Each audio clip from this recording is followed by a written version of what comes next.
Welcome to debate. నియోజకవర్గాల్లో protocol వివాదంపై అసెంబ్లీలో రచ్చ జరిగింది. అధికార విపక్ష నేతల మధ్య ప్రోటోకాల్ వివాదం రోజు రోజుకు ముదురుతోంది. దీంతో అసెంబ్లీలో దీనిపై వాడి వేడి చర్చ జరిగింది. నియోజకవర్గాల్లో ప్రతిపక్ష నేతలను కనీసం గౌరవించడం లేదని అధికార పార్టీ నేతల తీరును తప్పుబట్టారు హరీష్ రావు. ఇక ఇదే అంశంపై ఇవాల్టి డిబేట్ లో చర్చిద్దాం. మనతో పాటు డిబేట్ లో చర్చించడానికి అందుబాటులో ఉన్నారు బీఆర్ఎస్ నుంచి దిలీప్ రెడ్డి గారు, నమస్తే అండి. అలాగే కాంగ్రెస్ నుంచి బండి సుధాకర్ గారు, నమస్తే అండి. దిలీప్ రెడ్డి గారు, మీరు చెప్పండి, ఈ నియోజకవర్గాల్లో ప్రోటోకాల్ వివాదంపై అసెంబ్లీలో రచ్చ జరగడాన్ని మీరు ఎలా చూస్తారు? మీరు ఏమంటారు దీనిపై? దీన్ని ముఖ్యంగా ఏ విధంగా చూడొచ్చు అంటే, రేవంత్ రెడ్డి గారు ప్రభుత్వం ఏర్పడిన నుంచి కూడా రేవంత్ రెడ్డి గారు ఒక కక్షపూరితంగా వ్యవహరిస్తున్నాడని చెప్పేసి అందులో భాగంగానే ఇది ఒక ఉదాహరణగా మేము చూస్తూ ఉన్నాం. ఎందుకంటే తన వ్యవహార శైలి చూస్తూ ఉంటే నచ్చితే నజరానా లేకపోతే ఏ విధంగా ప్రవర్తిస్తూ ఉన్నాడు ఈ రాష్ట్రంలో ముఖ్యమంత్రిగా ఉన్నటువంటి రేవంత్ రెడ్డి గారు. ముఖ్యంగా ఈరోజు రేవంత్ రెడ్డి గారు కేవలం ఇది ఒక రేవంత్ రెడ్డి కాదు, ఈ కాంగ్రెస్ పార్టీ మొత్తం కూడా బాధ్యత తీసుకోవాల్సిన పరిస్థితి ఉన్నది. గతంలో కూడా మహేశ్వరం శాసనసభ్యురాలు మన సబితా ఇంద్రారెడ్డి గారు కూడా తనకు అవమానం జరిగితే ఏ విధంగా తన నిరసన తెలిపిందో మనందరం చూస్తాం. తన నియోజకవర్గంలో ఒకే విధంగా ఈరోజు తన పార్టీ మారిన 10 మంది ఎమ్మెల్యేల పరిస్థితి కూడా ఏ విధంగా ఉందో మనం చూస్తా ఉన్నాం. ఆ 10 మంది కూడా ఈరోజు అఫిడవిట్లు సమర్పించి మేము బీఆర్ఎస్ లో ఉన్నామని చెప్పి ప్రయత్నం చేస్తా ఉన్నారు. అంటే పార్టీ మారిన వాళ్ళకు కూడా ఏ విధంగా వాళ్ళు విలువ ఇవ్వడం లేదో దీని ప్రకారం మనకు తెలుస్తా ఉన్నది. ఇంకా ఒకటి, పార్టీ మారినోడు సంతృప్తిగా లేడు, అందులో ఉన్నోడు సంతృప్తిగా లేడు. కేవలం 65 నియోజకవర్గాల్లో ఎక్కడైతే కాంగ్రెస్ ప్రజాప్రతినిధులు ఎమ్మెల్యేలకు ఎన్నికయ్యారో వారికి మాత్రమే మేము న్యాయం చేస్తాం, వారి మాటనే చెల్తది, అక్కడ ఇంకొకరు చెల్లదు అనే విధంగా ఉన్నారు ప్రతిపక్ష నాయకులు. ఇంకా ఒకటి చూస్తూ ఉంటే హుజురాబాద్ విషయం చూస్తూ ఉన్నాం. అక్కడ ఎమ్మెల్యేగా కౌశిక్ రెడ్డి గారు ఉన్నారు. అక్కడ ఉన్నటువంటి ఒడితల ప్రణవ్ గారు ఏ విధంగా అన్ని కార్యక్రమాల్లో తలదూర్చి ఇంత ముందుకు మనకు చెక్కుల పంపిణీ ఏ విధంగా చేసిండో చూస్తే, సీఎంఆర్ఎఫ్ చెక్కులు కానీ ఆ చెక్కుల పంపిణీ పరంగా పోతే ఈరోజు హైకోర్టుకు పోతే ఈరోజు కోర్టు మొట్టికాయలు వేసి కూడా ఈరోజు ఆ చెక్కుల పంపిణీ ఏదైతే ఉన్నదో అక్కడ ఉన్నటువంటి ఎన్నికైన ప్రజాప్రతినిధి మాత్రమే చేయాలని చెప్పి స్పష్టంగా ఆదేశాలు ఇవ్వడం జరిగింది. ఇది మా యొక్క విజయంగా భావిస్తా ఉన్నాం. ఈరోజు నువ్వు ఎన్ని నియంతృత్వాలు ప్రవేశపెట్టినా, ఎన్ని నియంత పోకడలకు పోయినా కానీ ఈరోజు మేము న్యాయస్థానాలు నమ్ముకున్నాం, న్యాయస్థానాల్లో పోతాం, కొట్లాడతాం, మా హక్కును సాధిస్తూ ఉంటామని చెప్పేసి తెలియజేస్తా ఉన్నాము. ఇంకా ఒకటి చూస్తూ ఉంటే ఈరోజు ఎమ్మెల్యేలకే యువ వికాసంకి పూర్తి బాధ్యతలు అప్పచెప్పినటువంటి వైనం చూస్తా ఉన్నాం. యువ వికాసం స్కీమ్ కింద 6,000 కోట్లు ప్రత్యేకంగా వాటికి బడ్జెట్ కేటాయించిండు. అందులో అధికారి లేరు, ఎవరు లేరు. అక్కడ ఉన్నటువంటి లోకల్ ఎమ్మెల్యే ఎవరికి చెప్తే వాళ్ళకే ఇవ్వాలన్నటువంటి ఒక పరిస్థితి తీసుకొచ్చిండు. ఎటువంటి గైడ్ లైన్స్ లేవు. చాలా స్పష్టంగా ఈరోజు రేవంత్ రెడ్డి గారి నేటి మాటలు వింటే ఏం చెప్పిండో మనం చూస్తూ ఉంటే, అక్కడ ఉన్నటువంటి ఎమ్మెల్యే తన అనుచరులకే ఇచ్చుకోవచ్చు అనే విధంగా మాట్లాడినటువంటి వైనం చూస్తా ఉన్నాం. దీన్ని బట్టి చూస్తా ఉంటే ఈరోజు ఎవరైతే కాంగ్రెస్ పార్టీ సభ్యత్వం తీసుకుంటున్నారో లేకపోతే కాంగ్రెస్ పార్టీకి ఓటేసిర్రో వాళ్ళకు మాత్రమే న్యాయం జరిగి ఈరోజు మిగతా వారందరికీ అన్యాయం జరిగే పరిస్థితి ఉంది. ఇది ప్రజాస్వామ్య స్ఫూర్తికి విరుద్ధం అని చెప్పి మేము భావిస్తా ఉన్నాం. గతంలో మా ఎమ్మెల్యేలు 5గురు పోయి రేవంత్ రెడ్డి గారికి విన్నవించారు. సుంతా లక్ష్మారెడ్డి గారు కానీ ఈరోజు మిగతా కొత్త ప్రభాకర్ రెడ్డి గారు కానీ వారి బృందం అంతా పోయి కూడా ఈ విషయాన్ని ఇంత ముందుకే చెప్పిరని చెప్పేసి మళ్ళొకసారి గుర్తిస్తా ఉన్నాం. కానీ ఈ రేవంత్ రెడ్డి తీరు మారకపోవడం అనేది ఆక్షేపణీయం, సిగ్గుచేటు. సుధాకర్ గారు, మీరు చెప్పండి, నియోజకవర్గాల్లో ప్రతిపక్ష నేతలకు తగిన గౌరవం దక్కడం లేదు, ప్రతిపక్ష నేతలే అధికార కార్యక్రమాల్లో పాల్గొంటున్నారని విమర్శలు వస్తున్నాయి. దీనిపై మీరేమంటారు? వాస్తవంగా ఈ ప్రభుత్వము ఎన్నికలైన తర్వాత ఈ ప్రతిపక్ష పార్టీలను కానివ్వండి, వీళ్ళందరినీ అధికార పార్టీ శాసనసభ్యులను కానివ్వండి, ప్రతిపక్ష పార్టీ నాయకులను, కుల సంఘాలను, మేధావులను ఈ వ్యవస్థ నిర్వీర్యం చేసింది గత 10 సంవత్సరాల బీఆర్ఎస్ పాలన. ఎందుకంటే ఆయన కేవలం ఫామ్ హౌస్లోనే ఉండేది కదా. ఫామ్ హౌస్ కు కానివ్వండి, ఇక్కడ ప్రగతి భవన్ లో కానివ్వండి, ఉప ముఖ్యమంత్రులు పోతే కూడా రాని అనే పరిస్థితి మనం చూసినా మీ మీడియా ద్వారానే రిపోర్ట్ అయింది. అది అంటే మీరు ఒక్కసారి వాస్తవాలు ఆ విధంగా ఉండేలా అధికారం లేకపోయేసరికి అసత్యాలు మాట్లాడుతున్నారు మొత్తం. ఇవాళ ఒకటండి, ఇవాళ గతంలో కాంగ్రెస్ ప్రభుత్వం అధికారంలో ఉన్నప్పుడు సీఎం రిలీఫ్ ఫండ్ ఎవరికి ఇబ్బంది వచ్చినా డైరెక్ట్ గా నేరుగా అధికారుల దగ్గరికి వెళ్లి సంప్రదిస్తే ఆ రోజు వాళ్ళకి శాంక్షన్ అయ్యే పరిస్థితులు చూసినాం. ఈ బీఆర్ఎస్ పాలనలో ఒక ఎల్ఓసి కావాలంటే మంత్రి రికమెండేషన్ కావాలని ఒక నిబంధన పెట్టిండు. ఆపోజిషన్ వాళ్ళు అధికారి దగ్గరికి పోతారు కానీ మంత్రి దగ్గరికి ఎందుకు వెళ్తారండి? ఇది ఏది దుర్మార్గమైన చర్య కాదా? ఇవాళ ప్రోటోకాల్ అని మాట్లాడుతున్నారు. సిగ్గుండాల కొద్దినన్నా మాట్లాడేటప్పుడు ఇవాళ అరే నువ్వు 10 సంవత్సరాలు ఎక్కడున్నావు? ఫామ్ హౌస్ లో పడుకున్నావు. మహమూద్ అలీ కానివ్వండి, కడియం శ్రీహరి కానివ్వండి, అదే మంత్రులు పోతే కూడా నువ్వు కలవని పరిస్థితి. మంత్రులు అంటే ఎనీ టైం కలిసి అధికారం ఉంటుంది. దాన్ని కిచెన్ క్యాబినెట్ అంటారు. క్యాబినెట్ అంటేనే క్యాబినెట్ సహచరులు ఎప్పుడైనా ముఖ్యమంత్రిని కలిసే అవకాశం ఉంటుంది. వాళ్ళ సోదరుడు చెప్తున్నాడు కౌశిక్ రెడ్డి నియోజకవర్గంలో అరే ప్రజలకు అందరం సేవ చేయడానికి ఉన్నాం కదా. ఎమ్మెల్యే దగ్గరకు వచ్చిన వాళ్ళు ఎమ్మెల్యే చేస్తారు. ప్రతిపక్ష పోటీ చేసి ప్రణవ్ గారికి చెక్కుల బాధ్యత ఇస్తే మరి ఎమ్మెల్యేగా ప్రజలు గతంలో కూడా కాంగ్రెస్ శాసనసభ్యులు ఉండే కదా. గతంలో కూడా కాంగ్రెస్ శాసనసభ్యులు ఉండే కదా. కాంగ్రెస్ ఎట్లు ఉన్నారండి హుజరాబాద్? మాట్లాడు. నేనేమంటున్నా అంటే గతంలో కూడా ఉన్నారు కదా. ఈ వ్యవస్థను నాశనం చేసింది సోదరుడు విజయన్ ఉన్నాడు. ఆయనకు అన్ని విషయాలు తెలుసు, చెప్తాడు ఆయన మాట్లాడినప్పుడు. ప్రతిపక్ష వ్యవస్థను, అధికార వ్యవస్థను, అధికార శాసనసభ్యులు, పార్లమెంట్ సభ్యులు మనం ఎన్నో చూసినాం గత 10 సంవత్సరాలు. టీఆర్ఎస్ లీలలు అరే మేము కళ్ళకు చూసినాం. మీ మీడియా ద్వారా రిపోర్ట్ అయింది. మీరే చెప్పింది. మరి మీరు చెప్పింది తప్ప, అది తప్ప ఇప్పుడు చెప్పాలి సోదరుడు. ఈ వ్యవస్థను నిర్వీర్యం చేసి గతంలో ముఖ్యమంత్రులు కాసు బ్రహ్మానంద రెడ్డి కానివ్వండి, కోట్ల విజయభాస్కర్ రెడ్డి కానివ్వండి, వైఎస్ రాజశేఖర రెడ్డి కానివ్వండి, నేదురుమల్లి జనార్దన్ రెడ్డి గారు ప్రతిపక్ష నాయకులను హక్కున చేర్చుకొని ప్రతిపక్షం బలమైన ప్రతిపక్షం ఉండాలని కోరుకునేవాళ్ళు. ఇలా ఈ వ్యవస్థను సర్వనాశనం చేసింది బీఆర్ఎస్ పార్టీ కాదా? ఇది వాస్తవం కాదా? ఇది అరే వాస్తవాలు ఈ విధంగా పెట్టుకొని మీరు ఇలా దయ్యాలు వేదాలు వల్లించినట్లు ఇలా మీరు అసత్యాలు ప్రచారం చేస్తా ఉన్నారు. అరే అధికారం లేకపోతే అడ్డగోలుగా మాట్లాడితే గత చరిత్ర పోదు కదా. కాబట్టి మేమేమంటున్నాం అంటే కాంగ్రెస్ పార్టీ ఏదైతే మేము చెప్పినామో అందరికీ అందుబాటులో ఉంటున్నాం ఈరోజు. అంటే అధికారంలో ఉన్న ఎమ్మెల్యేలు కాకుండా అధికారంలో ఉన్న ప్రభుత్వం ఎమ్మెల్యేలు అక్కడ ప్రారంభోత్సవాలు, శంకుస్థాపనలు అవన్నీ ప్రోటోకాల్ పాటించట్లేదు. ఏ ప్రభుత్వం ఉన్నా, బీఆర్ఎస్ ప్రభుత్వం అయినా, కాంగ్రెస్ ప్రభుత్వం అయినా అక్కడ గెలిచిన అభ్యర్థి ఉంటాడు, ఓడిపోయిన అభ్యర్థి ఉంటాడు. గతంలో టీఆర్ఎస్ ఓడిపోయిన అభ్యర్థి ఉన్నప్పుడు అధికారంలో ఉన్నప్పుడు వాళ్ళు చేయలేదా? వాళ్ళు చేసింది కదా. అలాంటి కాదు. ఇవాళ అట్లంటే నీ కోర్టు పరిపాలనే సాగించింది. మొత్తం నీ ఫామ్ హౌస్ లో పడుకున్న ముఖ్యమంత్రికి ప్రతి అంశాల్లో కోర్టు పరిపాలన సాగింది 10 సంవత్సరాలు. గత 10 సంవత్సరాలు ఎక్స్ లో పోస్ట్ చేస్తే ఫామ్ హౌస్ పాలనే బాగుందని చెప్పి మీ కాంగ్రెస్ ఖాతా నుండి పోస్ట్ చేసి ఎవరైనా చెప్పేది అంటే నువ్వు ఒప్పుకున్నావు కదా. అంటే ప్రజల జీతభత్యాలు తీసుకునే వ్యక్తి నువ్వు ఎక్కడ ఉండాలి? ప్రజలకు అందుబాటులో ఉండాలి. ప్రజల జీతభత్యాలు తీసుకుని మాట్లాడుతూ కదా. సోషల్ మీడియా ఉంది కదా కాంగ్రెస్ పార్టీకి కూడా. దిలీప్ రెడ్డి, సుధాకర్ గారు చెప్పండి. నేనేమంటున్నంటే ఈ సోషల్ మీడియా మాకు ప్రజలే మ్యాండేట్ ఇచ్చిళ్ళు. ఈ రాష్ట్రంలో ఎన్నికలు జరిగితే మొత్తం యావత్ తెలంగాణ ప్రజలు మాకు పూర్తి మ్యాండేట్ ఇచ్చి ఇలా అధికారంలో ఉన్నాం. సోషల్ మీడియాదే ఉన్నదని సోషల్ మీడియాది ఎవరు? అది మీ సృష్టి. అది వీళ్ళు వాట్సాప్ ఒక యూనివర్సిటీ పెట్టిలు మేడం. వీళ్ళకి చేత కాక దమ్ము లేక బయట దుబాయ్ నుంచి నడిపిస్తున్నారు. ఇదంతా దుబాయ్ లో పెట్టి దుబాయ్ నుంచి నడిపిస్తున్నారు. మీరా మాట్లాడేది ఎలా? ప్రజాక్షేత్రంలో సోషల్ మీడియా ప్రజలు పూర్తి మ్యాండేట్ ఇచ్చిళ్ళు. ఆ రోజు సునీల్ గడ్వాల్ ఆఫీస్ మీద రైడ్ చేసి కదా మీరు. సునీల్ గడ్వాల్ ఆఫీస్ మీద మీరు టాస్క్ ఫోర్స్ తోటి రైడ్ చేసి తెలుసు. ఎన్నికలకు ఎప్పుడైనా సిద్ధం భయపడేది లేదు. ఇలా భయపడేది ఎన్నికలకు ఎప్పుడైనా సిద్ధమే కాంగ్రెస్ పార్టీ. సుధాకర్ గారు, దిలీప్ రెడ్డి గారు వెయిట్. విజయ్ కుమార్ గారు గుడ్ మార్నింగ్ అండి. విజయ్ కుమార్ గారు అన్మ్యూట్ చేసుకోండి. గుడ్ మార్నింగ్, చెప్పండి. గుడ్ మార్నింగ్ అండి. ఈ ప్రోటోకాల్ వివాదం అసలు ఎందుకు స్టార్ట్ అయింది? అసలు దీనికి సంబంధించి ఏంటండి? ప్రోటోకాల్ ముఖ్యంగా ఏంటంటే కాంగ్రెస్ అధికారంలో ఉన్న ఎమ్మెల్యేల దగ్గర ఒక తీరుగా వ్యవహరిస్తున్నారు, లేని చోట మరో తీరుగా వ్యవహరిస్తున్నారు. ఇప్పుడు ఓడిపోయిన ఫస్ట్ నర్సాపూర్ సునీతా లక్ష్మారెడ్డి దగ్గరే మొదలైందండి.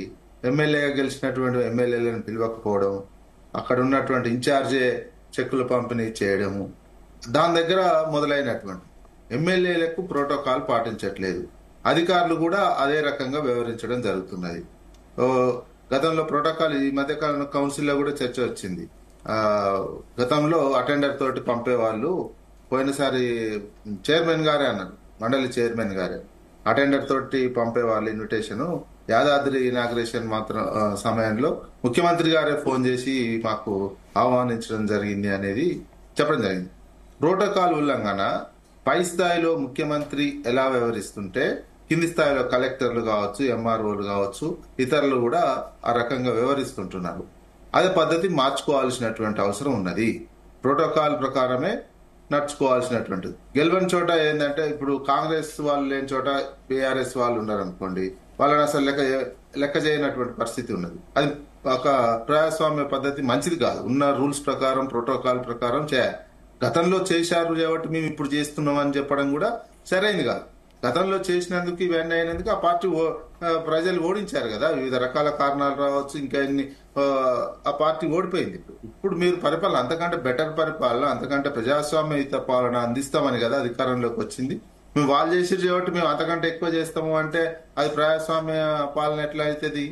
ప్రజల మెచ్చే ప్రోటోకాల్ లేకుండా పాలన ఎట్లయితుంది? అందుకని ప్రోటోకాల్ పాటించాల్సినటువంటి అవసరం ఉన్నది. ఇప్పుడు వీళ్ళు నిరసన వ్యక్తం చేస్తున్నారు. ప్రతిపక్షంలో ఉన్న వాళ్ళు మాకు పాటించండి అని ధర్నాలు కూడా చేస్తున్నారు కదా. ఇళ్లే కాదు, మన కాంగ్రెస్ పార్టీ వాళ్ళు కూడా ధర్నాలు చేసిపోకుండా ఉన్నటువంటిది. యాదాద్రి ఉన్న ఇనాగ్రేషన్ పోయిన ముఖ్యమంత్రి సందర్భంలో ఎమ్మెల్యే వేముల వీరేశం కూడా పోలీసులు అడ్డుకోవడం జరిగింది. అది పెద్ద వివాదమైంది అధికార పార్టీలో కూడా. అందుకే ఇవన్నీ కూడా పద్ధతి ప్రకారం పాటిస్తే ఏ ఇబ్బందికరమైనటువంటి పరిస్థితి ఉండదు. ప్రజాస్వామ్యయుత పాలన అందుతుంది. ప్రజాస్వామ్యయుత పాలన అందిస్తామని చెప్పినప్పుడు దాని తగ్గట్టే వ్యవహరించాలి. గత ప్రభుత్వం చేసిందని వాళ్ళు చేసే కాబట్టి ఇప్పుడు ఏం చెప్తున్నారంటే వాళ్ళు చేసే కాబట్టి మేము చేస్తున్నాం అంటున్నాం. అది కాదుగా. ప్రజాస్వామ్యంలో కావాల్సింది మీరు అధికారంలో వచ్చినప్పుడు మీరు భిన్నంగా ఉండాలి. దానికంటే భిన్నంగా ఉంటేనే దానికి ప్రజాస్వామ్యానికి వాల్యూ ఇచ్చిన వాళ్ళు అవుతారు. ప్లస్ ఇప్పుడు కాంగ్రెస్ పార్టీ దేశవ్యాప్తంగా ఏం చెప్తుంది? మేము అత్యంత ప్రజాస్వామ్యం, ప్రజాపాలన, రోజు రాజ్యాంగం పట్టుకొని తిరుగుతున్నారు. మరి దాని స్ఫూర్తిని కాపాడాల్సినటువంటి బాధ్యత కూడా అధికారంలో ఉన్నటువంటి పార్టీ మీదనే ఉంటది. మేము ఎట్లా పడితే అట్లా వ్యవహరిస్తామంటే కుదరదు ప్రజాస్వామ్యంలో. అందుకని ఆచితూచి వ్యవహరించాల్సినటువంటి వస్తుంది. ఇతర పక్షాలను కూడా గౌరవించాల్సి వస్తుంది. ఆ రకంగానే వ్యవహరించట్లేదని ఆరోపణలు ఎందుకు వస్తున్నాయి? ధర్నాలు విత్ ఇన్ ద పార్టీ. ఎమ్మెల్సీలు కూడా కొంతమంది కాంగ్రెస్ పార్టీ వాళ్ళు కూడా అబ్జెక్షన్, మాకు ఎమ్మెల్సీలకు సరైన ఇస్తలేరని కూడా చెప్పడం జరుగుతుంది కదా. వాళ్ళు కూడా కంప్లైంట్స్ ఇచ్చారు ఒక 2 చోట్ల ఎమ్మెల్సీలకు జరుగుతున్నటువంటి ప్రోటోకాల్ పాటించట్లేదు అని. ఇదంతా ఎందుకు వస్తుందంటే అధికారులు వాస్తవానికి ఐఏఎస్లు, సివిల్ సర్వీసెస్ కు సంబంధించినట్టు కాంగ్రెస్ అధికారంలోకి వచ్చిన కాంచి అధికారులు కూడా ఏంటంటే ఇక్కడ పనులు అయితే లేవు కాబట్టి వీళ్ళు ఏం చేస్తారంటే కొంతమంది సీనియర్ ఐఏఎస్లు, వీళ్ళంతా చాలా మంది ఐఏఎస్లు ఢిల్లీలో, ప్లస్ ఇంకా అధికారులు గ్రూప్ 1 అధికారులు కూడా ఢిల్లీకి పోయి ఆ పార్టీ పెద్దలను కలిసి వచ్చి పోస్టింగ్లు తెచ్చుకుంటున్నటువంటి వాళ్ళు కూడా ఉన్నారు. వాళ్ళు ఏం చేస్తున్నారంటే ఇక్కడ ఉన్నటువంటి ప్రజాప్రభుత్వం, ప్రజల చేత ఎన్నుకున్నటువంటి మంత్రులను గాని వీళ్ళని గాని లెక్క చేయనటువంటి సిచ్యువేషన్ ఉన్నది. ఈ మధ్యకాలంలో మంత్రి మీటింగ్ పెట్టాలని ఒక ఆఫీసర్ కు మెసేజ్ పెడితే నేను ఆ రోజు అవైలబుల్ ఉంటలేను అంటే మంత్రి మీటింగ్ వాయిదా వేసుకోవాల్సినటువంటి పరిస్థితి వచ్చింది. ఎందుకంటే వాళ్ళు పైనుంచి వచ్చిన ఆఫీసర్స్. అంటే ఇట్లాంటి పరిస్థితి రాకూడదు రాష్ట్రానికి. రాష్ట్ర ప్రజల చేత ఎన్నుకున్నటువంటి ప్రజాప్రభుత్వమే సుపీరియర్ గా ఉండాలి. ఆఫీసర్ చేతుల్లోకి వెళ్ళిపోకూడదు. ఆఫీసర్స్ మాట వినకుండా ఉండాల్సినటువంటి పరిస్థితి రాకూడదు. అట్లాంటి పరిస్థితి వచ్చింది. ప్రోటోకాల్ విషయంలో కూడా ఒకసారి మంత్రి చెప్పినా అధికారులు వినలేనటువంటి సిచ్యువేషన్ లోకి పోతున్నారు. వాళ్ళు సొంత నిర్ణయాలు తీసుకుంటున్నారు. ప్రోటోకాల్ విషయంలో అవి వివాదాలు అవుతున్నాయి. అందుకే వీళ్ళు అసెంబ్లీలో ప్రోటోకాల్ విషయం పాటించండి అని విజయ్ కుమార్ గారు, బీజేపీ వాళ్ళు, ఒక బీఆర్ఎస్ కాదు బీజేపీ వాళ్ళు కూడా అంటున్నారు కదా. అక్కడక్కడ బీజేపీ వాళ్ళు కూడా అదే ఆందోళన, ఆవేదన వ్యక్తం చేసుకున్నటువంటి కామారెడ్డి ఎమ్మెల్యే అదే ఆవేదన వ్యక్తం చేశారు. అయితే అసలు వాస్తవానికి ఒక నియోజకవర్గంలో ఏదైనా ప్రారంభోత్సవం గానీ, శంకుస్థాపన గానీ ఇలాంటి ఏవైనా కార్యక్రమం ఉన్నప్పుడు అక్కడ లోకల్ గా గెలిచిన ఎమ్మెల్యేది ఉంటుందా, లేదంటే అధికార పార్టీ నేతలదే హవా ఉంటుందా? మీరు చెప్పండి, ఇక్కడ ఒక క్లారిటీ ఇవ్వండి. ఇప్పుడు అదే అధికార పార్టీ ఎమ్మెల్యే ఉంటే అధికార పార్టీ ఎమ్మెల్యేలకే ప్రాధాన్యత ఇస్తారు. అది ఎట్లా జరుగుతుంది. అక్కడ కూడా కొన్ని చోట్ల జరగలేదు అనేది కూడా 1-2 చోట్ల ఉన్నది. అది పెద్ద విషయం, తర్వాత వాళ్ళు సాల్వ్ చేసుకోవచ్చు. అధికార పార్టీ ఉన్నటువంటి ఎమ్మెల్యే చోట అధికార పార్టీ ఎమ్మెల్యే, అక్కడ అధికార పార్టీ ఎమ్మెల్సీ ఉంటే స్టేజ్ పోటీ ఉన్నటువంటి నియోజకవర్గాల్లో నెక్స్ట్ ఎమ్మెల్సీ, ఆ ఎమ్మెల్సీ ఉన్నాడు అనుకోండి, ఆయన ఎమ్మెల్యేగా పోటీకి వస్తాడు అనేది ఉన్నట్టయితే ఆ ఎమ్మెల్సీని కూడా అధికార పార్టీ ఎమ్మెల్యే అవమానించడం జరుగుతుంది. ఆయన స్టేజ్ మీదకి పిలువకపోవడం జరుగుతున్నది. ఇక కొడంగల్కి సంబంధించి చూసుకున్నట్లయితే ముఖ్యమంత్రి గారు బొజ్జాడు తమ్ముడే అన్నయ్య తిరుపతి రెడ్డి గారే అన్ని చేస్తున్నారు. అక్కడ ఎమ్మెల్సీ కాదు, ఏ ప్రోటోకాల్ లేదు, ఏది లేదు, చెక్కుల పంపిణీ చేస్తున్నారు, ఇనాగ్రేషన్స్ చేస్తున్నారు, అన్ని రివ్యూ మీటింగ్లన్నీ వాళ్ళే చేస్తున్నారు. ఇదేంటంటే అది అంతా ఒక ఆదర్శంగా తీసుకుంటారు. బయట ఏమైందంటే ఒక ముఖ్యమంత్రి కాన్స్టిట్యున్సీలో ఇట్లా ఒక ప్రోటోకాల్ ఉల్లంఘన జరిగింది అనుకోండి, మిగతా చోట ఎమ్మెల్యే అధికార పార్టీ ఎమ్మెల్యే ఉన్న చోట తనకు పోటీ ఉన్నటువంటి కింద పార్టీలైనా ఇంకా అవతల వాళ్ళు ఎవరైనా ఉన్నా, ఎమ్మెల్సీ అవతల పార్టీ వాళ్ళు ఉన్నా అది జరుగుతుంది. ఇంకొకటి అధికారం లేని బీఆర్ఎస్ ఎమ్మెల్యేలు బీజేపీ ఎమ్మెల్యేలు ఉన్నారనుకోండి, ఆల్రెడీ అక్కడ ఇన్ఛార్జ్ గా ఉన్నటువంటి కాంగ్రెస్ పార్టీ ఉన్నారు, ఆయన ఎమ్మెల్యే కాదు ఏది కాదు, ఆయనతో కూడా చెక్కులు పంపిణీ చేస్తున్నారు. ఓడిపోయిన వాళ్ళని కూడా స్టేజ్ మీదకి పిలిచి అసలు ఏ పదవి లేదు, రాజ్యాంగం ప్రకారం ప్రోటోకాల్ ప్రకారం ఏ పదవి లేకున్నా స్టేజ్ మీదకి పిలిచి వాళ్ళతోటి ఇనాగ్రేషన్ వాళ్ళతోటి చెక్కులు పంపిణీ చేయిస్తున్నటువంటి కనిపిస్తూనే ధర్నాలు చేసేటువంటి సిచ్యువేషన్ వచ్చింది. హుజురాబాద్ కౌశిక్ రెడ్డి కూడా అదే సిచ్యువేషన్ ఒకసారి వచ్చింది కదా, ఓడిపోయినటువంటి వాళ్ళని తీసుకొచ్చి స్టేజ్ మీద కూర్చోబెడుతున్నటువంటిది. ఇది ఎక్కడ ప్రోటోకాల్, ఇది ఎక్కడ ప్రజాస్వామ్యం అనేది వస్తున్నది. మీరు అది చెప్పినప్పుడు ఎందుకు మాటలు చెప్పినప్పుడు దాని ఇంప్లిమెంటేషన్ దగ్గర అసలు 50% కాదు, 0 ఇంప్లిమెంటేషన్ వచ్చేసరికి ఈ రకమైనటువంటి ఆరోపణలు ఎదుర్కోవాల్సి వస్తుంది. మీరు చెప్పినటువంటి దానికి కొంత కట్టుబడి ఉంటే అది 1-2 చోట్ల ఉంటాయి, ఇట్లాంటివి ఉన్నప్పుడు చూసి చూడనట్టు వ్యవహరిస్తారు. కానీ ఎక్కువ శాతము ఇంప్లిమెంటేషన్ జరగట్లేదు, ప్రజాస్వామ్యంగా ప్రోటోకాల్ పోవట్లేదు అనే కంప్లైంట్స్ ఈ మధ్య కాలంలో ఎక్కువగా వస్తున్నాయి. అసెంబ్లీలో చర్చ జరుగుతుంది, నిరంతరం కంప్లైంట్లు కూడా ఇవ్వడం జరుగుతుంది. ప్రివిలేజ్ మోషన్స్ కూడా ఇచ్చారు, సొంత పార్టీ ఎమ్మెల్యేలే ప్రివిలేజ్ మోషన్స్ కూడా ఇవ్వడం జరిగింది, అధికారులు ఇట్లా పాటించట్లేరు అనే విషయాన్ని. ఇది ఏంటంటే పరిపాలన మీద పట్టు లేకపోవడం, అధికారులకు అదనంగా ఎక్కువ పెత్తనం చేసే ఆలోచన చేయడం జరుగుతున్నటువంటి సందర్భం ఇది. రైట్. దిలీప్ రెడ్డి గారు మీరు చెప్పండి, అప్పుడు మీరు చేశారు ఇప్పుడు మేము చేస్తున్నాం అంటున్నారు, దీనికి మీరేమంటారు? అప్పుడు మేము చేశాము మీరు చేస్తారు అని అంటే, అప్పుడు ఉన్న ప్రభుత్వంలో ఉన్న వాళ్ళని చేంజ్ చేసిరు, ఇప్పుడు మిమ్మల్ని కూర్చోబెట్టిరు. ఇప్పుడు అధికారంలో ఉన్నది మీరు ఏ దానికైనా సరే మీరు రెఫరెండంగా మీరు బాధ్యత వహించాలి. ఇప్పుడు అనుముల తిరుపతి రెడ్డి గారి వ్యవహారం రాష్ట్రం అంతా చూసింది. ఈరోజు అనుముల తిరుపతి రెడ్డి ఒక అతీత శక్తిగా తన ఒక వార్డు మెంబర్ కూడా గెలవని రేవంత్ రెడ్డి గారి అన్న తిరుపతి రెడ్డి గారికి ఈ విధంగా అధికారులే వచ్చి కలెక్టరే ఎదురుగా వచ్చి స్వాగతం ఏ విధంగా పలికిన మనం చూస్తా ఉన్నాం. ఇంకా ఒకటి, ఈ కాంగ్రెస్ పార్టీకి గత చరిత్ర నుంచి పరిశీలిస్తే పివి నరసింహారావు గారు చనిపోతే, ఏ ప్రధాని చనిపోతే కూడా అక్కడ ఢిల్లీలో వాళ్ళకి ఘాట్లు ఉన్నాయి, అక్కడే వారికి ఒక గౌరవాన్ని ఇచ్చే పరిస్థితి ఉంది, అక్కడ దాన సంస్కారాలు నిర్వహించి. కానీ మన తెలంగాణ బిడ్డ పివి నరసింహారావు గారికి ఎటువంటి ఘాట్ నిర్మించకపోతే ఈరోజు కేసీఆర్ గారి ప్రభుత్వం ఏర్పడినాక, కేసీఆర్ గారు అధికారంలోకి వచ్చినాక వారిని సత్కరించుకోవడం, వారిని స్మరించుకోవడం మనం చూస్తూ ఉన్నాం. అంటే మీరు విస్మరించినటువంటి మీ పార్టీ నేతలకు కూడా ఈరోజు గౌరవం తీసుకొచ్చింది, ఈరోజు ప్రాధాన్యం తీసుకొచ్చింది కేసీఆర్ గారు అనే ఒక విషయాన్ని నేను ఈ సందర్భంగా గుర్తు చేస్తా ఉన్నాను. ఇంకా ఒకటి, మన సోదరుడు సుధాకర్ గారు మాట్లాడుతూ సోషల్ మీడియా రెఫరెండం అంటా ఉన్నాడు. అంటే మీ పార్టీకి సోషల్ మీడియా లేదా అంటే మీ అఫీషియల్ హ్యాండిల్స్ పెట్టినటువంటి వాటికి శాంటిటీ లేదా అని మేము అడుగుతా ఉన్నాము. ఈరోజు ఈ విధంగా చూస్తూ ఉంటే ఏదైనా సరే వారి పార్టీకి అనుకూలంగా ఉన్నటువంటి మాత్రమే వారు సోషల్ మీడియా బాధ్యులు వహిస్తారా? ఈరోజు మీరు అధికారం రావడానికి ఎవరు ఒప్పుకున్నా ఒప్పుకోకున్నా ఈరోజు యూట్యూబ్ జర్నలిజం కానీ సోషల్ మీడియా కానీ వీరందరూ ఎంతో కొంత తోడ్పాటు అందించారు అనేది మీ ముఖ్యమంత్రి గారే అంగీకరించినటువంటి విషయము. దీన్ని కూడా పార్టీ అధికార ప్రతినిధిగా వచ్చినటువంటి ఈ సుధాకర్ గారు ఈరోజు సోషల్ మీడియా ఏముంది అని చెప్పేసి మాట్లాడుతూ ఉన్నాడు. సోషల్ మీడియా ఏముందని చెప్పేసి రానున్న ఎన్నికల్లో మీకు ఆ సోషల్ మీడియా దెబ్బేందో ఖచ్చితంగా చూపిస్తారని చెప్పేసి మేము సందర్భంగా తెలియజేస్తా ఉన్నాము. ఇంకా ఒకటి, ఈ ప్రోటోకాల్ అంటా ఉన్నారు కదా, అసలు సీఎం గారు పోతే మనం లాస్ట్ ఒక జైత్యాల మీటింగ్ చూస్తున్నాం. గ్రాడ్యుయేట్ ఎమ్మెల్సీ ఎన్నికల తరపున ఈరోజు నరేందర్ రెడ్డి గారి తరపున గ్రాడ్యుయేట్ ఎమ్మెల్సీ ఎన్నికల ప్రచారం కోసం ఈరోజు కరీంనగర్ వెళ్ళినటువంటి సీఎం రేవంత్ రెడ్డి గారు పోతే మీరు ఆ స్టేజ్ మీద చూడండి, జీవన్ రెడ్డి గారు ఎమ్మెల్సీ, జీవన్ రెడ్డి గారు కనీసం లేచి నిలబడ్డా సుధాకర్ గారు చూసుకోండి. అసలు ఫస్ట్ మీ పార్టీలోనే ఎవరు ఆయన ముఖ్యమంత్రిగా గౌరవించి ప్రోటోకాల్ పాటించడం లేదు. ఆ ఫ్రస్ట్రేషన్ తోని ఈరోజు ఇతర పార్టీలో ఉన్నటువంటి ఎవరికి కూడా ప్రోటోకాల్ ఇవ్వద్దు అనే ఒక మనస్తత్వంలో రేవంత్ రెడ్డి గారు ఉన్నారని చెప్పేసి మేము తెలియజేస్తా ఉన్నాము. సుధాకర్ గారు మీరు చెప్పండి, అయితే అసలు ఏ పదవి లేని సీఎం సోదరుడికి అధికారులు ఎక్కువ ప్రాధాన్యత ఇస్తున్నారని విపక్షాలు విమర్శిస్తున్నాయి, దీనిపై మీరేమంటారు? ఇప్పుడు వాస్తవంగా ఒక విషయం మనం గమనించాలండి. ఈరోజు ఆ నియోజకవర్గం నుంచి ముఖ్యమంత్రి గారు ప్రాతినిధ్యం వహిస్తున్నారు.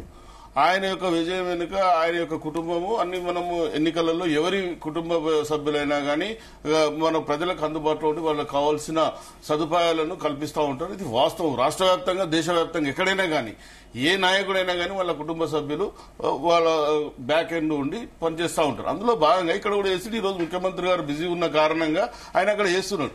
అయితే మేము వాళ్ళు చేస్తే మేము చేసినామని మేము చెప్పట్లేదు. గతంలో ఈ విధంగా ఉల్లంఘనలు జరిగాయి. మీ ఇంతెందుకండి, మనం సీతారాముల కళ్యాణానికి తలంబరాలు ఎవరు పట్టుకపోయిందండి? హిమాంశురావు పట్టుకపోయాడు. ఏ హోదాలో పట్టుకపోయాడు ఆయన హిమాంశురావు? అది ఒక దైవ కార్యక్రమము. అక్కడ ముఖ్యమంత్రి గారు ఇవ్వాల్సిన సాంప్రదాయం ఉంటుంది. ఆ సాంప్రదాయాన్ని తుంగలో తొక్కి నువ్వు ఆయన లేనప్పుడు ఎండోమెంట్ శాఖ మంత్రి ఉంటాడు. ఎండోమెంట్ శాఖ మంత్రి ఆ శాఖ ఉన్నతాధికారులు ఉంటారు. అరే మేమేమంటున్నామంటే వ్యత్యాసం తేడా మీరు చేసిన పనులను చెప్తున్నాం. ఎక్కడ జరగలేదు. గతంలో వరంగల్ జిల్లాలో కూడా ఒక నియోజకవర్గంలో మంత్రి కొండా సురేఖ గారు డైరెక్ట్ గా మా ఓడిపోయిన అభ్యర్థి చెప్పడం జరిగింది. ఇప్పుడు సిద్దిపేటలో వేరే ఎవరైనా పంచుతున్నారా? హరీష్ రావు పంచుతున్నారు కదా, హరీష్ రావు చేస్తున్నాడు కదా, వచ్చి చూడండి చెప్తాము. చేస్తారు కదా. హరీష్ రావు గారు క్యాంప్ కార్యాలయంపై బ్రదర్ ఒకటి వినండి, మీకు తెలియదు నేను చెప్తాను, మీకు తెలియదు, వాస్తవాలు తెలుసుకోండి. ఇప్పుడే పోదాము. నన్ను మాట్లాడండి. హరీష్ రావు గారు పేరు తీసి తీసుకున్నాము.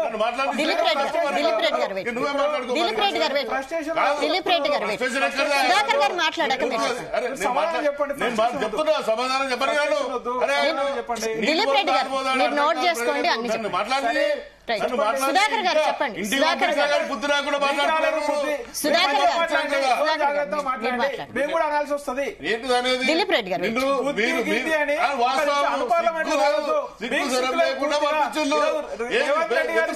సమర్థించి కుటుంబం అని కుటుంబం మీద ఏడ్చి ఈ రోజు కేటీఆర్ గారైనా సరే ప్రజల నుంచి ఎన్నుకోబడ్డారు. ఈ రోజు హరీష్ రావు గారైనా సరే ప్రజల నుంచి ఎన్నుకోబడ్డారు. వారినే కుటుంబం ఆరోపించి ఎటువంటి వార్డు మెంబర్ కూడా కానీ తిరుపతి రెడ్డి గారు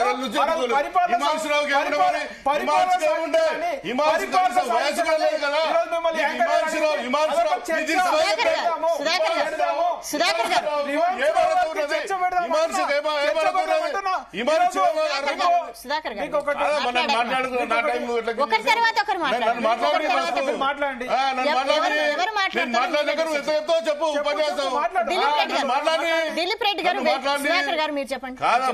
అంటే హిమాంశురావుకి ఏం అర్హత ఉన్నది? దానికి సమాధానం ఉండదు మన దగ్గర. కేవలం రేవంత్ రెడ్డి కుటుంబం మీద పడాల పొద్దున్న లేస్తే ఏంటండి ఇది? వాళ్ళ ప్రజాస్వామ్య వ్యవస్థలో అధికార పక్షాన్ని ప్రతిపక్షాన్ని నిర్వీర్యం చేసింది బీఆర్ఎస్ పార్టీ, కేసీఆర్ అని చెప్తున్నాం. ఇది వాస్తవం కాదని అడుగుతున్నాం ఈరోజు. అరే ఒక్కనాడనే నువ్వు ఒక ప్రతిపక్ష శాసనసభ్యులు కలిసిన అధికారంలో ఉన్న 10 సంవత్సరాలు, ఒక్కనాడనే నువ్వు సెక్రటరీలు అందుబాటులో ఉన్నావు, ఒక్కనాడనే నువ్వు ప్రగతి భవన్లు అందుబాటులో అనునిత్యం నువ్వు ఫామ్ హౌస్ లో పడుకొని ఇవాళ ప్రజాస్వామ్య వ్యవస్థను రాచరిక వ్యవస్థ తీసుకుపోయిన గత చరిత్రలో తీసుకుపోయిన ఘనత నీది. అందుకే నేను శంకరగిరి మాన్యాలకు పంపిల్లు ఈ ప్రజలు. మీరు ఇలా ఏదో రాక్షసానందం పొందుతున్నారు, ఇలా వాట్సాప్ యూనివర్సిటీలో అసత్యాలు ప్రచారం చేస్తూ, కానీ మీరు ఆనందపడుతూనే ఉండండి. మేము ప్రజల మధ్యలో ఉంటాం, ఏం చేయాలో చేస్తాం. మీకు తరిగిన బుద్ధి చెప్పే రోజులు వచ్చినాయి. అయిపోయింది మీ ప్రజలు. ఇలా తెలంగాణ రాష్ట్రంలో బీఆర్ఎస్ పార్టీ అనేది క్లోజు. కేవలం వాళ్ళు ఓన్లీ ఆ పేపర్ మీడియా ద్వారా తప్ప ఎక్కడ లేదు వాస్తవానికి.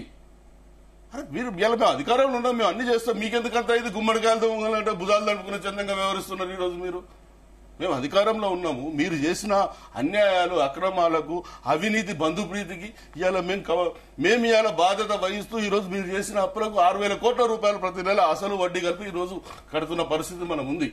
ఇలా ధనిక రాష్ట్రమైన తెలంగాణను అప్పులోకి నెట్టింది మీరు కాదని అడుగుతా ఉన్నాం. ఈరోజు వ్యవస్థను ఒక్కొక్క వ్యవస్థను ఈరోజు సెట్ చేసుకుంటూ పరిపాలన ముందుకు సాగిస్తున్నాం మేము ఈరోజు. అరే దీన్ని చూసి అక్కస్తోటి ఓర్వలేక అసత్య ఆరోపణలు, ఇలా ప్రోటోకాల్ గురించి బీఆర్ఎస్ పార్టీ మాట్లాడడం హాస్యాస్పదంగా ఉన్నది. ఈరోజు వ్యవస్థలో మంత్రులను కలవంది మీరు కదా, మేం కాదు కదా. ఆ రోజు అదే హోంమంత్రి, డిప్యూటీ చీఫ్ మినిస్టర్ హోంమంత్రి మహమూద్ అలీని ఫోర్స్ కలిసి రోడ్డు నుంచి బయట పంపినామని చెప్పి మనం చూసినాం. మనం ఇలా అవమానపరిచింది మీరు కదా. ప్రజాప్రతినిధులను అవమానపరిచింది బీఆర్ఎస్ పార్టీ. ప్రతిపక్ష పార్టీలో నిన్నడు కలవని పార్టీ ఏదైనా ఉంది అంటే ఇంతవరకు చరిత్రలో బీఆర్ఎస్ పార్టీ, కల్వకుంట్ల చంద్రశేఖర్ రావు. మీరు ఏ రోజు అందుబాటులో ఉన్నారండి ప్రజలకి? ఎలా ప్రజల జీతభత్యాలు తీసుకుంటూ, ఇలా ప్రజల సౌకర్యాలు పొందుకుంటూ ఈ రోజు కూడా నీవు బాధ్యత రహితంగానే వ్యవహరిస్తున్నావు కదా. నువ్వు ప్రతిపక్ష నాయకుడు ఉండి ప్రధాన ప్రతిపక్ష నాయకుడు ఒకనాడు కూడా అసెంబ్లీకి రావు కదా, కేవలం అసెంబ్లీలో సంతకం పెట్టడం కోసం అసెంబ్లీకి వచ్చిపోతున్నావు కదా, ఇది వాస్తవం కదా? ఇప్పుడు అసెంబ్లీ నడుస్తున్నాయి బడ్జెట్ సమావేశాలు, ఒక్కరోజు వచ్చిరా? రాలే కదా, మీరు కదా. ఇవాళ వ్యవస్థలను భ్రష్టు పట్టించింది మీరు, ప్రజాస్వామ్య వ్యవస్థను కూని చేసింది బీఆర్ఎస్ పార్టీ. ఇవాళ మేము అది చెప్తా ఉన్నాం, మేము వాళ్ళు చేసేలాని మేము చేస్తున్నాం కాదు. ప్రజాస్వామ్యం మీద మాది సుదీర్ఘమైన అనుభవం కలిగిన పార్టీ కాంగ్రెస్ పార్టీ. ఇవాళ అన్ని వర్గాలకు అందరికీ అన్ని ప్రాంతాలకు సమన్వయం చేస్తున్న పార్టీ కాంగ్రెస్ పార్టీ. ఇవాళ అది కదా వాస్తవాలు. దిలీప్ రెడ్డి గారు ఇప్పుడు మీరు చెప్పండి. సోదరుడు బాగా ఫ్రస్ట్రేట్ అయిపోతా ఉన్నాడు, ఎందుకంటే తిరుపతి రెడ్డి గారు వార్డు మెంబర్ కూడా గెలవలేదనేది నిజం. ఇంకొకటి కొండలరెడ్డి గారు కూడా వార్డు మెంబర్ గెలవలే. కొండలరెడ్డి గారు ఏ విధంగా కాన్వాయ్ వేసుకొని కామారెడ్డి పర్యటనకు పోయిండో మనం గతంలో చూసినాం. తిరుపతి రెడ్డి గారి దాష్టికాలు, ఒక చిన్న స్కూల్కి పోతే స్కూల్ పిల్లలతో కూడా ఏ విధంగా స్వాగతం పలికించారో ఈరోజు మన రాష్ట్రం అంతా చూసింది. దాన్ని మీకు ప్రజలే సమాధానం చెప్తారు. అందుకోసమే ఈరోజు స్థానిక సంస్థల ఎన్నికలకు పోవడానికి రేవంత్ రెడ్డి గారు జంకుతుండనేది వాస్తవము. ఇంకా ఒకటి, సిద్దిపేటలో చెక్లు ఎవరు పంచుతున్నారని చెప్పి మాట్లాడుతున్నారు. ఈరోజు సిద్దిపేటలో హరీష్ రావు గారి కార్యాలయంపై ఈరోజు కాంగ్రెస్ గూండాలు అర్ధరాత్రి ఏ విధంగా దాడి చేసిరని చెప్పేసి ఈ రాష్ట్రం అంతా చూసింది అని చెప్పి మేము తెలియజేస్తా ఉన్నాం. ఇంకా ఒకటి, ముఖ్యంగా రేవంత్ రెడ్డి గారు చేసినటువంటి ప్రచారాల్లో సీఎం అవ్వడానికి ముందు చేసినటువంటి ప్రచారంలో కుటుంబ పాలన అనేది మొట్టమొదటి అంశము. ఏమన్నంటే కుటుంబ పాలన అని ఒంటి ఎదుపోకడగా ఒంటి కాలుపై లేచిండు ఆనాడు. ఈరోజు మేము అదే ప్రశ్నిస్తూ ఉన్నాము. ఆ రోజు నువ్వు కుటుంబ పాలన అన్నావు, ఈరోజు నీ వాళ్ళు ఎవరు కూడా ఏ ప్రజలతో ఎన్నుకోబడిన వాళ్ళు ఈరోజు చేస్తున్నది ఎందుకు కుటుంబ పాలన కాదా అని చెప్పేసి కాంగ్రెస్ స్పోక్స్ పర్సన్ గారు చెప్పాలి. ఇంకా ఇంకోటి మాట్లాడుతూ ఉంటే మాది ప్రజాపాలన, మేము అందరినీ గలుస్తామని చెప్పేసి ఈరోజు అధికారంలోకి వచ్చిన రేవంత్ రెడ్డి గారు ఇంతవరకు ఎంతమంది సామాన్యం గలుస్తున్నాడండి? ఈరోజు ఒకటి, ప్రగతి భవన్ అన్న నాడు మేము పెట్టుకున్నాం, మీరు దానికి ఒక పేరు మార్చిరు.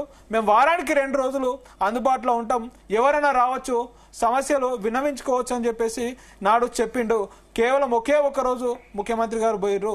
ఇంతవరకు దాని ముఖం కూడా మనం చూస్తలేము. ఎందుకండి ఈ కాంగ్రెస్ స్పోక్స్ పర్సన్ గారు సమాధానం చెప్పాలి. ఈరోజు అక్కడికి ఎవరైనా ముఖ్యమంత్రిని కలుస్తా అంటే ఇంటికి పోయే పరిస్థితి ఉందా అండి? మొన్నటికి మొన్న 5 సార్లు ఈరోజు పినపాకకు నియోజకవర్గానికి ప్రాతినిధ్యం వహించినటువంటి పోడం వీరయ్య గారు మొన్న పోతే తన రోడ్డుపై ఏ విధంగా నిలబడ్డాడు, అందరూ సోషల్ మీడియా వేదికగా దుమ్మెత్తి పోసి తిడితే మేము మాట్లాడివ్వండి. సరే, కరెక్షన్ అండి, అదే అండి కరెక్షన్ అండి. ఒకటి హలో బ్రదర్, సోదరా ఈరోజు కమ్యూనిస్ట్ పార్టీకి సంబంధించినటువంటి ఒక నేత 5 సార్లు శాసనసభ్యులుగా ఎన్నికైనటువంటి వారు ఈరోజు పోతే రోడ్డుపై నిలబెట్టి ఏ విధంగా అవమానించో మనం చూస్తా ఉన్నాం. ఈరోజు తనకు హైదరాబాద్కు రాకముందు ఈరోజు అపాయింట్మెంట్ అని చెప్పేసి తన అధికారులు చెప్పి ఈరోజు హైదరాబాద్కు వచ్చినాక సీఎం గారిని ఎంత కలవాలని ప్రయత్నించినా కానీ ఈరోజు కలవకపోవడం చూస్తూ ఉన్నాం. ఈరోజు సూటిగా ప్రశ్నిస్తూ ఉన్నాం, ఎంతమంది శాసనసభ్యులను, ప్రతిపక్ష శాసనసభ్యులను ఈరోజు రేవంత్ రెడ్డి గారు కలుస్తూ ఉన్నాడని చెప్పేసి మేము అడుగుతా ఉన్నాము. ఇంకా ఒకటి, మీడియాను కూడా తీసుకుందాం. మీడియాని స్వేచ్ఛగా అనుమతిస్తామని చెప్పి సెక్రటేరియట్ లో చెప్పిండు. ఈరోజు మీడియాను కూడా ఎక్కడికక్కడ రిస్ట్రిక్ట్ చేసిండు సెక్రటేరియట్ లో. ఇది వాస్తవం. మనం మీడియా ఛానల్లో కూర్చున్నాం, ఏ మీడియాతో అయినా మనం చెక్ చేసుకోవచ్చు. ఈ విధంగా చూస్తూ ఉంటే రాష్ట్రంలో ఎక్కడ చూసినా నియంతృత్వము, నిర్బంధం అనేది చాలా స్పష్టంగా కనిపిస్తూ ఉన్నదని చెప్పేసి ఇప్పుడు ఈ సందర్భంగా తెలియజేస్తా ఉన్నాము. ఇంకా ఒకటి, మీరు ఏ ఒక్క రంగం అని కాదు, ఏ రంగంలోనైనా సరే ఈరోజు అన్ని రంగాలలో ఏ విధంగా అన్యాయం జరిగిందో ఈరోజు ప్రోటోకాల్లో కూడా ఆ విధంగానే అన్యాయం జరుగుతుందని చెప్పేసి మరొకసారి తెలియజేస్తాం. విజయ్ కుమార్ గారు, మీరు చెప్పండి, ఈ సీఎం కుటుంబ సభ్యులకి అధికారాలు ఎక్కువగా వస్తున్నాయి, దీనిపై మీరేమంటారు? అది కనిపిస్తుందండి వాస్తవం. ఎందుకంటే ముఖ్యమంత్రి గారే మీటింగ్ లో అనౌన్స్ చేశారు, ఎలాంటి ప్రోటోకాల్ లేనటువంటి వ్యక్తి నా నియోజకవర్గంలో కొడంగల్లో ఉన్నటువంటి దాంట్లో మొత్తం నా సోదరుడే చూసుకుంటాడు అని చెప్పడం జరిగింది. అక్కడే అదొక నియోజకవర్గానికి చెప్పినట్టు కాదు, మొత్తం రాష్ట్రంలో ఉన్న అందరి సీనియర్ ఐఏఎస్లకు, సీనియర్ ఐపీఎస్లకు, జిల్లా ఎస్పీలకు కూడా అదే సూచన చేసినట్టు.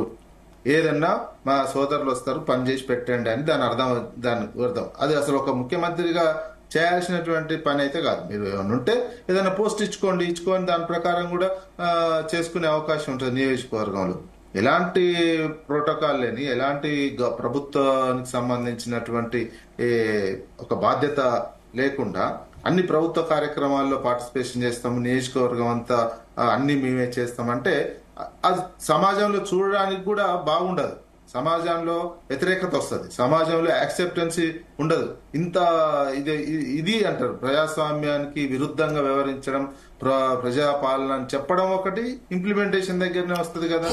మీరు వీళ్ళు ఏంటంటే జనరల్ గా వీళ్ళు పోల్చుకునేది ఏంటంటే గతంలో పులివెందుల్లో రాజశేఖర రెడ్డి వాళ్ళ సోదరులు చూసుకునేదని, వాళ్ళ సోదరులు చూసుకున్నప్పుడు వాళ్ళ కంపల్సరీగా ఎక్కువ అదే పోల్చుకుంటారు ఉన్నటువంటి నేపథ్యంలో, నియోజకవర్గాలు ఉన్నటువంటిది పోల్చుకున్నప్పుడు ఆయన రాజశేఖర రెడ్డి ఎంపీ ఉంటే వివేకానంద రెడ్డి ఎమ్మెల్యే ఉండేవాడు, వివేకానంద ఎమ్మెల్యే ఉంటే ఈయన ఎంపీ ఉంటే ఈయన ఎమ్మెల్యే ఉండే, అట్లా జరిగింది తప్ప వీళ్ళు ఆ రకంగా ఏది లేదు ఇక తోసేసుకొని పోతాం అనే విధంగా వ్యవహరిస్తే ఇలాంటి విమర్శలు ఎదుర్కోవాల్సి వస్తుంది. మీరు వేరే నియోజకవర్గం ఎక్కడ జరగలేదే, కుప్పంలో కూడా అట్లా జరగలేదు, గజ్వేల్లో అట్లా జరగలేదు. ప్రతాప్ రెడ్డి ఉండే, ఆయనకు ఒక చైర్మన్ పోస్ట్ ఉండే, దాని ద్వారా నియోజకవర్గం సీఎం గా ఉన్నప్పుడు నేను చూసుకోలేను, ఆ నియోజకవర్గం ఉన్నప్పుడు వేరే ఆల్టర్నేటివ్ ఈ రకంగా చూసుకోవాలి తప్ప ఎలాంటి పదవి లేకుండా ఊరికేనే మొత్తం ఆఫీస్ ఏ తప్పు చేసినా రేపటి నాడు ఏదైనా తప్పు చేసినా ఏది చేసినా నేను ఏ పదవిలో లేను ఏం లేను అంత అవతల మీద నెట్టేయడం కూడా అవుతుంది ఏదైనా విచారణ. దానికోసమే ఈ ప్లాన్ చేసుకున్నారా? పదవి లేకుండా ఉండడం అంటే మళ్ళీ పోలీసులు పోయి సెల్లిట్కు కలెక్టర్ స్వాగతాలు పలకడం, ఇవన్నీ ప్రజల్లో చూడటానికి చాలా ఎబెట్ గా అనిపిస్తుంది. ఇది ఒక నిజంగా ప్రజాస్వామికంగా వ్యవహరిస్తున్నారు అనేది క్రమంగా అర్థమైపోతుంది ప్రజలకు. ఇప్పుడు అర్థమయ్యే వివాదం అవుతుంది కదా, ప్రజలకు అర్థమయ్యి ప్రతిపక్షాలు ఊరికనే ఉండవు కదా, ప్రతిపక్షాలు ఉన్న విపక్షాలు ఒక బీఆర్ఎస్ కదా, బీజేపీ వాళ్ళు అంటున్నారు, కమ్యూనిస్ట్ వాళ్ళు అంటున్నారు, అందరూ ఈ రకమైనటువంటి విమర్శలు చేస్తున్నటువంటి ప్రతి దాంట్లో ఎమ్మెల్యేల అసెంబ్లీలో కొడంగల్ నియోజకవర్గ సమీక్ష జరిగితే కూడా తిరుపతి రెడ్డిని కూర్చోబెట్టడం జరిగింది. మరి అందుకే కుటుంబ సభ్యుల మీద ఇలాంటి ఆరోపణలు వస్తున్నటువంటి నేపథ్యంలో సర్లేదు వాళ్ళకు పోస్ట్ ఇచ్చైనా కూర్చోబెట్టాలి. పోస్ట్ ఇస్తే కాంగ్రెస్ పార్టీ ఒప్పుకోదా ఏదైనా పెద్ద పోస్ట్ ఇస్తే? మరి ఇవన్నీ మరి అటువంటప్పుడు ప్రజాస్వామ్యంలో ఇట్లాంటి ఫేస్ చేస్తున్నప్పుడు ఇట్లాంటి ఫేస్ చేయాల్సి వస్తుంది. ఇట్లాంటి నిర్ణయాలు తీసుకొని ఇంప్లిమెంటేషన్ చేస్తుంటే ఇలాంటి విమర్శలు ఎదుర్కోవాల్సి వస్తుంది, సమాధానాలు చెప్పుకోవాల్సి వస్తుంది, రేపు ఫలితాల్లో కూడా అనుభవించాల్సి వస్తుంది ప్రజాస్వామ్యంలో.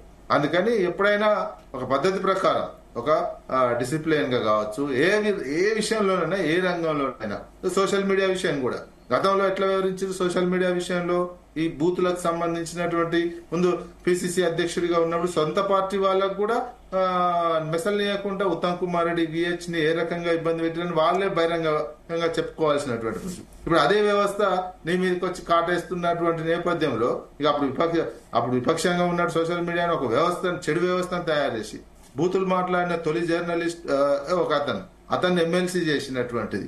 ఇట్లాంటిదన్నీ ఒక బ్యాడ్ వ్యవస్థను క్రియేట్ చేసి, బ్యాడ్ వ్యవస్థ మీరు అధికారంలోకి వచ్చేసరికి ఆ వ్యవస్థ మళ్ళా రిటర్న్ అవుతుండేసరికి ఇబ్బందికరమైనటువంటి పరిస్థితులు ఎవరు ఎదుర్కొంటున్నారు రోజు? మరి నిరంతరం రకమైనటువంటి ఇబ్బంది, ఒక అప్రజాస్వామికమైన ముద్ర వేసుకోవడం, అప్రజాస్వామికంగా వ్యవహరిస్తున్నారు అనేది, కుటుంబ సభ్యులని ఎలాంటి పోస్టులు లేకుండా చేస్తున్నారు అనేది, ఈ రకమైనటువంటి చెప్పింది ఒకటి చేయడం ఒకటి ద్వారానే ఈ రకమైనటువంటి ఇబ్బందులు. అందుకే కొంచెం ప్రజాస్వామ్య సూత్రాలను పాటిస్తూ, నిబంధనలు పాటిస్తూ ఒక డిసిప్లిన్ గా ఉన్నట్లయితే ఇట్లాంటి విమర్శలు రావు. ఇట్లాంటి చిన్న విమర్శలు రావట్లేవు. అనేక ప్రజలు కూడా, మీరు ఒక ముఖ్యమంత్రిగా మీరు బూతుల భాష మాట్లాడుతుంటే ప్రజలు ఇంకెక్కువ మాట్లాడుతున్నటువంటిది కనిపిస్తుంది. అందుకని చాలా జాగ్రత్తగా వ్యవహారం చేసేవాళ్ళు, రాష్ట్రాన్ని నడిపేటువంటి వాళ్ళు చాలా పద్ధతిగా ఉండాల్సినటువంటి ఉంటది. ఒకసారి సీఎం పోస్ట్ వచ్చిన తర్వాత ఎందుకంత ఫ్రస్ట్రేషన్? వచ్చిన తర్వాత దాన్ని ఏ రకంగా చేయాలో ఆ రకంగా వ్యవహరించాలి. ఫ్రస్ట్రేషన్ తోటి సీఎం గానే నేనే బూతులు మాట్లాడితేనే పేపర్లు రాస్తాయి అనేది కాదు కదా. సీఎం గా ఏది మాట్లాడినా మీడియాలో వస్తుంది. మీరు బూతులు సీఎంఏ బూతులు మాట్లాడితే మీడియా రాస్తుండే. మరి అట్లా రాసినటువంటి ప్రజలు మాట్లాడినటువంటి భాష మాట్లాడడం కేసులు పెడుతున్నారు. అదే మరి సీఎం మాట్లాడుతుంది, మీడియా వేస్తున్నటువంటి దాని మీద మరి దాని మీద ఎవరు కేసులు పెట్టాలి? అందుకని ప్రజాస్వామ్య పద్ధతిలో వ్యవహరించి ప్రోటోకాల్స్ పాటించినట్లయితే కొన్ని విమర్శలు వస్తాయి. అధికారంలో ఉన్నప్పుడు వచ్చే కొన్ని సహసిద్ధమైనటువంటి విమర్శలు అవి చూసుకోవచ్చు తప్ప ఉద్దేశపూర్వకంగా ఇట్లాంటి ప్రోటోకాల్ ఉల్లంఘన చేసి మేమే ఇక అధికారం మాకే శాశ్వతం అనే విధంగా ఉండటం సరైనది కాదు. అలాగే దిలీప్ రెడ్డి గారు నిన్న ఒక విషయం, హరీష్ రావు గారు అసెంబ్లీలో అంత ఘాటుగా వ్యాఖ్యలు చేసి తర్వాత వెళ్లి సీఎం కలవడాన్ని దీన్ని ఎలా చూడాలి? రెండు వేరువేరు సందర్భాలు. ఏంటంటే హరీష్ రావు గారి ప్రసంగంకి ఈ రాష్ట్రంలో జరుగుతున్నటువంటి బడ్జెట్ ఏ విధంగా పెట్టిరు, ఏ శాఖలకు ఎట్లా పెట్టిరు, ఎక్కడెక్కడ వారు నిర్వీర్యం చేసిరు, లాస్ట్ టైం ఎంత బడ్జెట్ కేటాయించారు, ఇప్పుడు ఎక్కడెక్కడ తగ్గించారు అని చెప్పి చాలా సావధానంగా, చాలా క్లుప్తంగా, వివరంగా చాలా హరీష్ రావు గారు చెప్పారు. వాళ్ళు సంబంధించిన మంత్రులు, వాళ్ళకు సంబంధించినటువంటి విప్పులు, వాళ్ళందరూ ఎంత అడుక్కునే ప్రయత్నం చేసినా గానీ ఒక అర్జునుడిలాగా హరీష్ రావు గారు నిన్న యుద్ధం చేస్తుంది అనేటువంటి విషయం మన రాష్ట్ర ప్రజలంతా చూశారు. ఇంకొకటి, సీఎం గారిని కలిసినటువంటి ప్రత్యేకమైన అంశము. సీఎం గారిను తన వ్యక్తిగత అవసరాల కోసం కలవలేడు, తన సొంత పనుల మీద కలవలేడు. సీఎం గారిని సికింద్రాబాద్ ఎమ్మెల్యే పద్మారావు గారితో కలిసి ఈరోజు హరీష్ రావు గారు కలిశారు. అక్కడ నిర్మించినటువంటి కేసీఆర్ గారి హయాంలో నిర్మించి తలపెట్టినటువంటి స్కూల్ గాని, కళాశాల భవనం గాని త్వరగా పూర్తి చేయాలని చెప్పేసి పోయి ఈరోజు సికింద్రాబాద్ ఎమ్మెల్యే పద్మారావు గారితో వెళ్లి కలవడం జరిగింది. అంటే ఇదొక మంచి పరిణామం అండి. ఈరోజు ఏమన్నుంటే సీఎం గారిని కలిసి వినవించి ఈరోజు తన సమస్యలు తీర్చమని చెప్పేసి ఒక శాసనసభ్యునికి సహకారంగా మాత్రమే హరీష్ రావు పోయారు. ఈ సందర్భంగా నేను ఇంకొకటి గుర్తు చేయదలుచుకున్నా.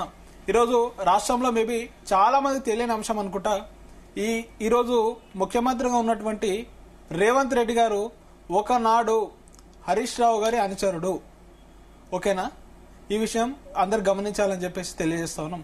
హరీష్ రావు గారు ఒక ఉన్నతమైన వ్యక్తి, తన ఉన్నతమైన వ్యక్తిత్వం. ఏదైనా సరే ప్రజల కోసం ఎవరినైనా కలుస్తారు, ఎవరినైనా తను వ్యక్తిగత అవసరాలపైన కాకుండా ఈ రాష్ట్ర ప్రజల కోసం ఎందాకైనా వెళ్తాడు. మన గతంలో కూడా కాళేశ్వరం అనుమతుల కోసం ఈరోజు ఢిల్లీలో ఒక సాధారణ వ్యక్తి వల్లే పోయి ఒక చిన్న స్థాయి ఉద్యోగి కూడా అన్ని గంటలు వెయిట్ చేయడు, రోజుల తరబడి వెళ్లి అక్కడ ఢిల్లీలో నిరీక్షణలు చేసి ఈరోజు మన రాష్ట్రానికి ఈరోజు జలాలను తీసుకొచ్చినటువంటి గొప్ప మహనీయుడు హరీష్ రావు గారు అని చెప్పి ఈ సందర్భంగా తెలియజేస్తా ఉన్నాను. ఓకే, సుధాకర్ గారు మీరు చెప్పండి. నియోజకవర్గ పనులపైన కలిసామంటారు, నిజమేనా? మీరేమంటారు? అయితే నేను ఇందాక నుంచి మొదటి నుంచి నేను అదే చెప్తా ఉన్నా, ఒక ఆనవాయితీ ఉన్నది. రాష్ట్రంలో శాసనసభ సమావేశాలు జరుగుతున్నప్పుడు ముఖ్యమంత్రిని అన్ని పార్టీల శాసనసభ్యులు కలుస్తుంటారు. దాంట్లో ఇదేం లేదు. ఇంతెందుకు, తెలంగాణ ఉద్యమం ఉవ్వెత్తున ఎగిసిపడుతున్న రోజుల్లో కూడా కేటీఆర్, హరీష్ రావు, కిరణ్ కుమార్ రెడ్డి దగ్గరకు వచ్చి బయట ప్రెస్ మీట్ పెట్టొచ్చి లోపల కలిసేవాళ్ళు అన్ని నిత్యం. అక్కడ నేనే సాక్షి, దానికి సాక్షి మన విజయ్ అన్న, మేమిద్దరం ప్రత్యక్ష సాక్షులం ఆనాడు. ఇది మంచి పద్ధతి, దాన్ని కాదనట్లేదు. మేమేమంటున్నామంటే ఎన్నికలప్పుడే రాజకీయాలు, ఎన్నికల అభివృద్ధి, ప్రజల సంక్షేమమే మనకు ఒక ప్రధాన ఎజెండా ఉండాలి అన్ని పార్టీలకు. అంత ఈ వ్యవస్థ నిర్వీర్యం చేసింది బీఆర్ఎస్ పార్టీ అని చెప్తా ఉన్నాను నేను. ఎందుకంటే ఒక్కనాడు నువ్వు ప్రతిపక్షాలను కలవలే, ఒక్కనాడు నువ్వు ప్రజా సంఘాలను కలవలే, ఒక్కనాడు నువ్వు ఈ మేధావులను కలవలే, ఒక్కనాడు కూడా మీడియాను మీరు ఇంత వాడుకొని మీరు ఇలా కలవలేదు. ఇలా మీడియా గురించి మీరు మాట్లాడుతున్నారు, అది విజయాన్ని చెప్పాలి. మొన్న మేమే కదా అక్కడ రవీంద్ర భారతిలో పటాలు ఇచ్చింది, మీరు మాట్లాడితే 10 సంవత్సరాలు సీఎం కలిస్తే కూడా సీఎం కలిశాడు బడేబాయ్ అన్నారని కూడా విమర్శించింది. అయితే నేను అదే చెప్తున్నా కదా మేడం, ఇది మనది ప్రజాస్వామ్య వ్యవస్థ. ప్రజాస్వామ్య వ్యవస్థలో ఎన్నికలైన తర్వాత మన అభివృద్ధి, రాష్ట్ర ప్రజల సంక్షేమే ప్రధాన అజెండాగా, ప్రధాన ధ్యేయంగా ఉండాలి. ఆ విధంగానే మనం కోరుకుంటున్నాం. కానీ ముఖ్యంగా ఈ బీఆర్ఎస్ నాయకులది ఏంటంటే ముందు ఒకటి మాట్లాడు, తర్వాత ఒకటి మాట్లాడుతూ ఉంటారు. ఆనాడు హరీష్ రావు ముఖ్యమంత్రి దగ్గరకు వస్తే ఇట్లా తోసుకుంటూ వస్తా ఉండే తలుపులను. మరి నువ్వు ఎంతమందిని నువ్వు కేసీఆర్ దగ్గరికి తీసుకుపోయినావు చెప్పు. నువ్వు ఈ రోజు అడుగుతున్నా, నేను స్వయంగా చూసా ఒక రోజు విజయన్న, నేను ఆ రోజు సెక్రటరియట్ లో ఉంటే తోసుకుంటూ వచ్చిండు హరీష్ రావు. మరి నువ్వు ఎంతమందిని పట్టుకపోయినావు ఈ కేసీఆర్ దగ్గరికి? అరే మీరు అధికారంలో ఉన్నప్పుడు ఒకటి, అధికారం లేకపోతే ఇంకొకట. అంటే మీరు ద్వంద్వ నీతికి పితామహులు. మీరు అధికారం ఉన్నప్పుడు ఒక విధంగా వ్యవహరిస్తున్నారు, నిలవిచ్చి సాయం చేస్తా ఉన్నారు ఈ రోజు. కాబట్టి మేము ఏమంటున్నామంటే కాంగ్రెస్ పార్టీ సుదీర్ఘమైన అనుభవం కలిగిన పార్టీ, ఎవరిని ఏ విధంగా చూసుకోవాలన్నది తెలిసిన పార్టీ. మేము ప్రజాస్వామ్య విలువలతో ఈ రోజు జరుగుతా ఉందని చెప్తాం. రైట్ అంటే డిబేట్ లో పాల్గొన్నందుకు థ్యాంక్ యూ వెరీ మచ్ అండి. దిలీప్ రెడ్డి గారు, అలాగే సుధాకర్ గారు, అలాగే విజయ్ కుమార్ గారు, థ్యాంక్ యూ వెరీ మచ్ అండి.